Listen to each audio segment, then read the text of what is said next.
இந்த நூற்றாண்டிலும் ஒரு உலகமயம், தாளமயம், தனியார் மயம் என்று பொருளாதார நிலை வளர்ந்துருக்கிறப்ப நாம் இந்தியா பல்வேறு துறைகளில் முன்னணியில் இருக்கிறோம், தொழில்நுட்பம் வளர்ந்துருக்கிறது. இந்த சூழலில் இன்றைக்கு ஆர்எஸ்எஸ்னுடைய தேவை இன்றைக்கும் இருக்கிறதா? ஆர்எஸ்எஸ்னுடைய தேவை என்ன? நாம் உலகினுடைய குருவாக மாறிய பிறகும் கூட சந்ததிகள், வரக்கூடிய சந்ததிகளுக்கு நாம் இந்த நாடு உலகின் குருவாக இருக்க வேண்டும், அந்த தேசபக்தி உணர்வை வலியுறுத்தக்கூடிய இயக்கம் அது நிச்சயம் தேவை. தனி மனித ஒழுக்கத்தை வளர்க்கக்கூடிய இயக்கம் அது தேவையாகத்தான் பார்க்க முடிகிறது. நீங்கள் இந்த தீண்டாமை பற்றி சொன்னார்.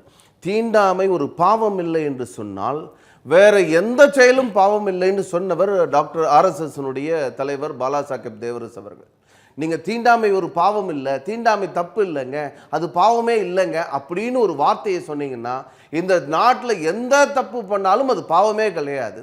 அதனால தீண்டாமை என்பது வேரடி மண்ணும் இல்லாமல் புதைக்கப்பட வேண்டும், அகற்றப்பட வேண்டும்னு சொன்னது ஆர்எஸ்எஸ்.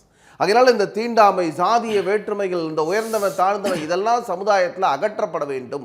இந்த சமுதாயத்தில் இந்து மதத்தை சொல்லப்படாத ஏதோ ஒரு காரணத்தினால ஒரு காலகட்டத்தில் வந்து சேர்ந்திருக்கக்கூடிய இந்த தீண்டாமை சமுதாயத்திலிருந்து ஒட்டுமொத்தமாக அகற்றப்பட வேண்டும் என்பதனுடைய அதுதான் ஆர்எஸ்எஸ்னுடைய லட்சியமாக வேகமாக இருக்கு.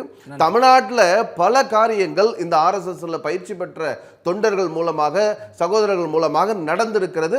அதுக்கு நம்முடைய முருக பக்தர் மாநாடு ஒரு சாதாரண வந்த மக்கள்லாம் சாதாரண மக்கள், அந்த சாதாரண மக்கள் தான் ஆர்எஸ்எஸ்ல பயிற்சி பெற்றவர்கள்லாம் வரல, சாதாரண மக்கள் வந்தாங்க, சமுதாயத்தினுடைய சாதாரண மக்கள். ஆனால் அப்படிப்பட்ட மக்களை ஆர்எஸ்எஸ்ல பயிற்சி பெற்ற இளைஞர்கள் மூலமாக அந்த கூட்டத்தை ஒழுங்காக நடத்தணும்.